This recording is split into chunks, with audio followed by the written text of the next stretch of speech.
যারা আঙুল তুলে বিচার চাই একেবারে দর্থহীন কণ্ঠে যারা এই কথা বলছেন তাদের আঙুলগুলোকে ভেঙে দেওয়ার চেষ্টা করা হলো। প্রশ্নটা হচ্ছে যে শিরদাঁড়াগুলো সোজা হচ্ছিল, যারা শিরদাঁড়া সোজা করে মাথা উঁচু করে জাস্টিস ফর আরজিকর বলছিলেন, তাদের শিরদাঁড়াকে আবারও দুমড়ে দেওয়ার চেষ্টা করা হলো। এই প্রশ্নটা হচ্ছে নিঃসন্দেহে উঠবে যে যারা ভয়কে জয় করে রাস্তায় বেরিয়েছেন তাদের এই ভয় জয় করাকে কারা ভয় পাচ্ছে। নিঃসন্দেহে এই প্রশ্নটা এই সময় সব থেকে বড় হিসাবে সামনে আসবে। আমি আবার দুটো ছবি আপনাদের সামনে রাখছি। একদিকে যখন হামলা চালানো হচ্ছে এবং অন্যদিকে এই যে ছবি আপনারা দেখতে পাচ্ছেন আলপনা দিয়ে মুছে ফেলা হচ্ছে।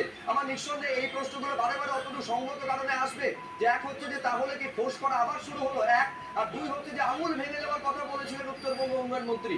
তাহলে কি এই ছবি সেই বার্তায় বহন করা হচ্ছে যেখানে আঙুল উঠেছিল সুবিচারের দাবিতে, সেই আঙুলগুলোকে ভেঙে দেওয়ার চেষ্টা করা হলো? আচ্ছা, আমি অতটা একটু তোমাকে থামাচ্ছি। অভিনেত্রী বা সুদীপ্তা চক্রবর্তী এই মুহূর্তে